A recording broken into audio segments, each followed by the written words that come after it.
Hello guys, welcome back to my channel. मैं आपका बेटा, आपका भाई शारिक अमान। मैं इस टॉपिक के ऊपर काफ़ी दिनों से वीडियो बनाने का सोच रहा था, लेकिन कहीं ना कहीं मैं नहीं बना पा रहा था क्योंकि मैं बहुत तकलीफ में था।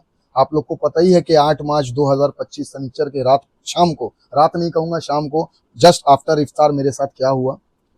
इरफान अली ताज के भाई और इरफान अली ताज का बनाया हुआ प्लान के मुताबिक लोग मुझे मारने आए थे और उन लोगों ने 40 मिनट तक कोशिश की, लेकिन मुझे मौत के घाट उतार नहीं पाए। क्योंकि ये भी अल्लाह का एक एग्जाम्पल सेट हुआ है कि मैं चाहूंगा तो कोई मरेगा, उसकी मौत होगी, मैं नहीं चाहूंगा तो पूरी दुनिया की ताकत एक हो जाए, मौत के घाट उतार नहीं पाऊंगा। मैं मिसाल बना हूं।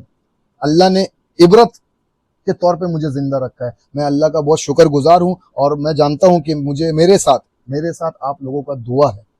क्योंकि इरफान अली ताज ने हमेशा लोगों का ज़मीर खरीदा है पैसों से, लेकिन मैंने लोगों का दिल जीता है। ये फ़र्क है मेरे और तेरे में, इरफान अली ताज।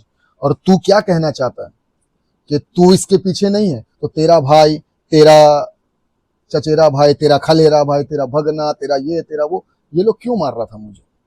और क्यों तुम्हारा भाई छोटे ये जोर जोर दर्राना चिल्ला के कह रहा था कि जो मेरे भाई के खिलाफ जाएगा उसका यही हशर होगा? तो तुम क्या फिरौन हो? तुम क्या हिटलर समझ रहे हो अपने आप को? तुम क्या डिक्टेटरशिप चला रहे हो? आज तक बंगाल के सर जमीन पे इस तरीके का मॉब लिंचिंग वाला वाकया नहीं हुआ। लेकिन ये मॉब लिंचिंग नहीं, ये प्री प्लान मॉब लिंचिंग था कि उसे जान से मार देना है और उसके बाद ये दिखाना है कि पब्लिक ने मार दिया, आवाम ने मार दिया। क्यों? क्योंकि जब सज्जाद मेरे ऊपर चापड़ चलाया था यहाँ सर में, और ये देखिए मेरे उंगली में, जब हमने हाथ से रोका तो सज्जाद ने उस टाइम में चापड़ छीना था और ये कहा था कि अबे पागल हो गया क्या, हाथ से मार, लगना चाहिए कि पब्लिक जान से मार दिया। उससे मुझे समझ में आ गया था कि आज शायद मेरा मौत है, लेकिन फिर भी मैं डरा नहीं, मैं झुका नहीं। क्यों? क्योंकि जुल्म के सामने झुकना भी गुनाह है और जुल्म के खिलाफ आवाज नहीं उठाना भी गुनाह है। मैं अगर उस दिन मर जाता मुझे कोई फर्क नहीं पड़ता, मुझे यही लगता कि मुझे शहादत मिला। क्यों? क्योंकि मैंने दूसरे की परेशानी को देखते हुए, दूसरे की परेशानियों को सुनते हुए, और तुम्हारा जो असली चेहरा धीरे धीरे मेरे सामने आ रहा था वो दुनिया को दिखाना चाहता था। और बहुत बहुत खुश हूं मैं इस चीज से कि अल्लाह जो करता है बेहतर करता है और जो करता है अच्छा करता है। कि जो चीज मैं दुनिया को दिखाना चाहता था, अल्लाह का शुक्र अदा करना चाहता हूं कि अल्लाह ने तुम्हारा असली चेहरा पूरे पब्लिक के सामने लाकर रख दिया कि जो तुम्हारे खिलाफ जाएगा तुम उसके साथ क्या करवा सकते हो। सकता है ईद बाद मुझे मरवा दिया जाए, हो सकता है कि मुझे जान से मार दिया जाए, हो सकता है मुझे इस वार्ड में नहीं कहीं और मार दिया जाए, हो सकता है मुझे मार दिया जाएगा। लेकिन एक चीज याद रखना इरफान अली ताज, तुम यहां मुखौटा पहन के रह सकते हो, अल्लाह के सामने तुम्हारा मुखौटा रहेगा नहीं। और इस दुनिया के बाद भी कुछ सवालात हैं, इस दुनिया के बाद भी आखरत है। आखरत में तुम्हें पकड़ लूंगा, उसमें कोई बात नहीं। बस मैं इतना कहना चाहता हूं कि मैं रहूं या ना रहूं, आप लोग डरिएगा मत। और मैं बदला नहीं, मैं बदलाव चाहता हूं। और मुझे पता है कि ये वार्ड 43 की आवाम मुझे बदलाव देगी और बदलाव मिलेगा।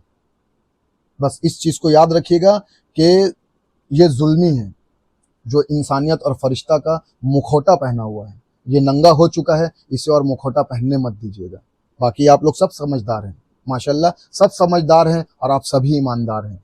मेरे साथ ईमानदारी से जो मेरे साथ हुआ, हो सकता था कि ये रमज़ान मेरे बच्चियों का बाप चला जाता, हो सकता है कि ये रमज़ान मेरी बीवी बेवा हो सकती थी, हो सकता है कि एक बार फिर मेरे बाप को अपने बच्चे को कंधा देना पड़ता। लेकिन वो कहते हैं ना कि देखिए अजान हो गया, ठीक है, अजान के बाद वीडियो बनाता हूँ। अल्लाह का इशारा है कि मैं सच कह रहा हूँ।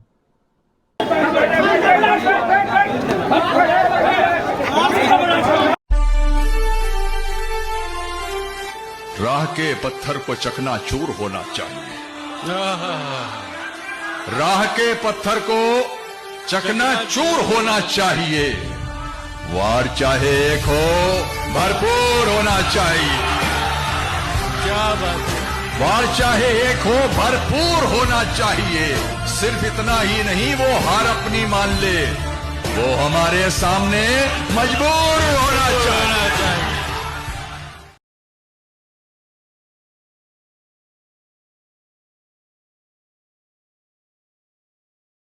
सो गाइस, अजान ख़त्म हो चुका है, फजर का अजान हो चुका है, तो ज़्यादा लंबा नहीं बनाऊंगा। इंशाल्लाह नेक्स्ट वीडियो में वक्त लेकर वक्त के हिसाब से वीडियो बनाऊंगा, ताकि आपको सारी बातें समझा सकूं कि आखिर क्यों हुआ, कैसे हुआ और क्या है हुआ और करवाने के पीछे मकसद क्या था। तो इतना मैं कह सकता हूँ कि इरफान अली ताज, मैं डरा नहीं हूँ और मैं डरूंगा भी नहीं। तुम शायद लोगों की ज़रूरत को खरीद सकते हो, तुम शायद लोगों की जरूरत को खरीद सकते हो, लेकिन एक चीज याद रखना, तुम लोगों की ईमान को खरीद नहीं सकते हो, क्योंकि जो ईमान वाले हैं, जो ईमानदार हैं, वो बिकेंगे नहीं। शायद जरूरत या मजबूरी, तुम उन लोगों की मजबूरी को खरीदते हो, शारिक अमान लोगों का दिल जीतता है। ये फर्क है मेरे और तुम्हारे में। तुम ढोंग का मुखटा पहनते हो, शारिक अमान खुला किताब है।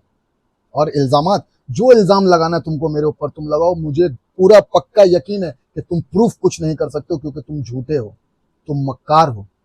हाँ, राशन बांटते हो, वोटर आईडी कार्ड देखे कि वोटर आईडी कार्ड है तो राशन मिलेगा, नहीं तो तुम आदमी को बोलते हो जाओ यहाँ से। शर्म नहीं आता है? अरे जिन जिन लोगों को तुमने भगाया ना, सबको राशन मैंने दिलाया। आज कह रहा हूं, मैं कोई कहता नहीं, और आज से नहीं, पिछले 2-3 साल से यही हो रहा है, लेकिन मैंने कभी कहा नहीं। ठीक है, वोट बैंक बना रहे हो घर घर राशन पहुंचा के। और मैं उन लोगों से भी गुजारिश करता हूं कि देखिए, फितरा ज़कात जो है, ठीक है, फितरा ज़कात उन लोगों के लिए है जिनका रोटी, दाल रोटी का भी रोजी का आमदनी नहीं है, मतलब उनका कोई जरिया नहीं, उन लोगों के लिए है फितरा ज़कात। अगर आपका दाल रोटी का भी इंतजामात है तो मत लीजिए ये फितरा ज़कात, क्योंकि आप किसी का हक खा रहे हो। आप इबादत करोगे, आप ये सहरी में खाओगे, अफ्तारी में खाओगे, आपका इबादत खराब होगा, क्योंकि आप किसी का हकमारी कर रहे हो। इस चीज को समझो। अगर दाल रोटी का भी सहारा दिया ना अल्लाह ने, तो दाल रोटी खा के सहरी खा लो यार, दाल रोटी खा के अफ्तारी कर लो। अल्लाह तुम्हारा इबादत देखता है, तुम्हारा खाना नहीं। ठीक है। और रहा बात कि वीडियो को ज्यादा लंबा नहीं करूंगा, इंशाल्लाह नेक्स्ट वीडियो में खूब अच्छे से विद डिटेलिंग कि क्या क्या क्या क्या इरफान अली ताज कर रहा था, और मैंने क्या क्या क्या क्या क्या क्या मैंने किया, और क्यों इरफान अली ताज ने ये स्टेप लिया।